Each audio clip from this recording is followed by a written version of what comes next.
Welcome back to First and Den10 on the North Texas Streaming Network. Ladies and gentlemen, I'm Seth Wickman, and week 2 of high school football is complete, and man, it was definitely one for the books. We had 3 games here in Denton over the weekend with Broswell, Geyer, and Denton Ryan. All these teams were looking to go 2-0 after they all won after week 1.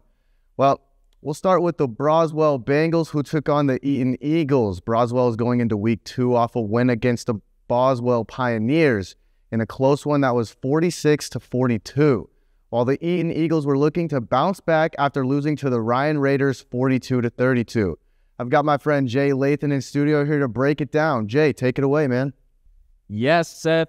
Bounce is definitely the word to use as this game was bouncing back and forth. Let's go to those highlights. Take a look from Carico Stadium. They're going to start off with Broswell's Moses Adaloa as he's going to zip his way through the defense, and he's going to go 28 yards for the touchdown. And they're going to have to go back and forth to keep up as Nathan Cornelius is going to get an interception here, and they're going to need it to keep up with Eaton Eagles because they weren't going away. And Moses, he's going to take another snap and say he isn't done. He's going to part his way through the defense like the Red Sea, and he's going all the way. That's a 37-yard touchdown. That's 2 on the day, but we aren't done with him. But let's go back to Eaton, showing the fight they got. His quarterback, Mason Stube, is going to take it, and he's going to chunk it to Kellen McGreevy for the 29-yard touchdown catch for the Eagles. And now, looking to get in on the rushing action is going to be quarterback Jeremiah Shipp. He's going to take it down the sideline, and he's going to turn on the burners and go all the way for a 62-yard touchdown. And they're showing off the speed there.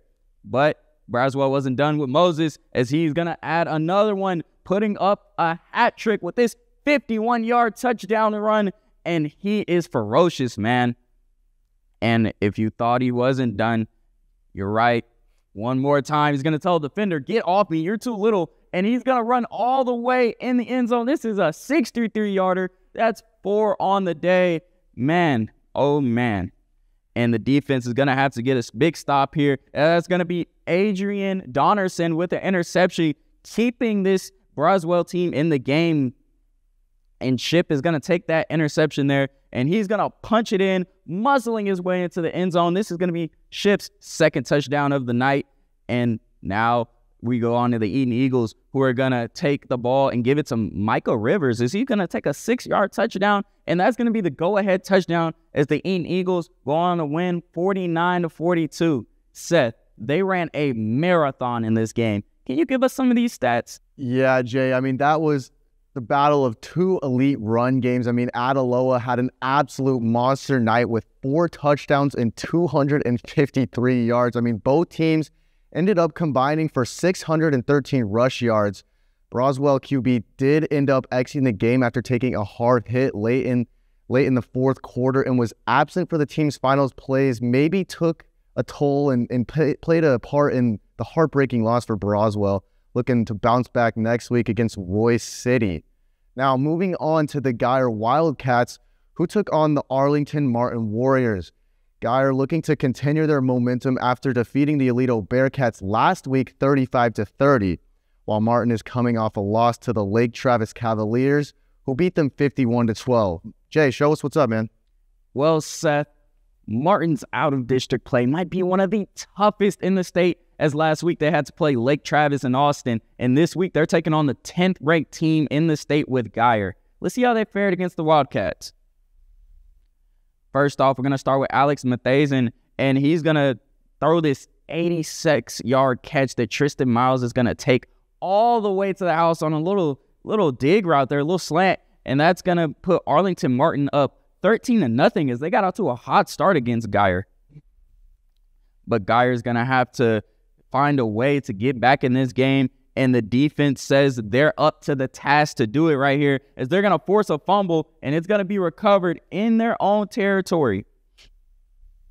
Now we have the OU commit here. Kevin Sperry is lining up the defense. We get a motion play here. He's going to take the snap, and he's going to chunk it up, and it's going to be caught by Signoris Gray. 13-6 Martin to get the Geyer on the board. But the star of the show today was Sterling Schneider as he's going to take this ball here, and he's going to run 27 yards and he's going to get knocked out of the end zone, probably about the 5 or the 6 inside the 10 here. And from the 1, he's just going to punch it in, and this is going to tie the game up for the Geyer Wildcats. And that's all they needed now as they get on a roll here. Is Kevin Sperry once again showing OU fans a taste of what he's about as they're going to hit Mason White right there for a 32-yard touchdown pass, 21-13 Geyer. And now once again, Sterling Schneider with a 90-yard rush as he might go all the way. And he runs out of gas there as he's knocked out at the 1-yard line where DJ Black will take it and push it in the end zone. But that wasn't it, as 3-star safety Caden Cobbs is going to strip it, and that's going to be Trey Flores who's going to go 73 yards for the scoop and score, and that now makes it 34-13 for Geyer. And they are hyped here, and to put the game away, it's going to be Ford Stinson with the field goal from 33 yards out, and it is good. That's going to be a final score of 38-19 Geyer. And the Wildcats absolutely pounced on the Warriors with a final score of 38-13. Seth, Geyer Sterling Schneider ran all over the turf. What stats stood out? Yeah, Jay, Sterling Schneider had a monster night, 207 rush yards. Kevin Sperry also ended up throwing for 2 touchdowns. Good win for them to keep their momentum and move to 2-0 on the year as they look forward to play North Crowley next week. All right, last game of the weekend, we got the Ryan Raiders who took on the Manfield Timberview Wolves. The Ryan Raiders were looking to improve to 2-0 after beating the Eaton Eagles last week, 42-32, while the Wolves were looking to do the same after beating Kimball 20-6. Jay, show us what happened, man. And Seth, the Wolves and the Raiders enter this game both undefeated, but somebody's O has to go. Let's go to the action. We're going to start off here on defense for the Ryan Raiders. It's going to be Xavier Hiller, who's going to get the interception there on a diving play, is going to give the ball back to Ryan. Now we have Trayvon Reynolds, who's going to take the snap, and from 14 yards out, he's going to sliver his way through the defense, and that's going to put Ryan on the board, 6-0. And they weren't done with the ground game as Nehemiah Warmate is going to punch it in, and he's going to have a 2-yard touchdown run, making it 13-0. And it's all Geyer from here. As right off the edge, Montarius Ellis is going to sack the quarterback on a big 3rd down there. It's going to give Ryan the ball back. And right here, we have a not so much a highlight, all low light here, as Timberview is going to miss the punt. That's going to give him a safety, making it 19-0.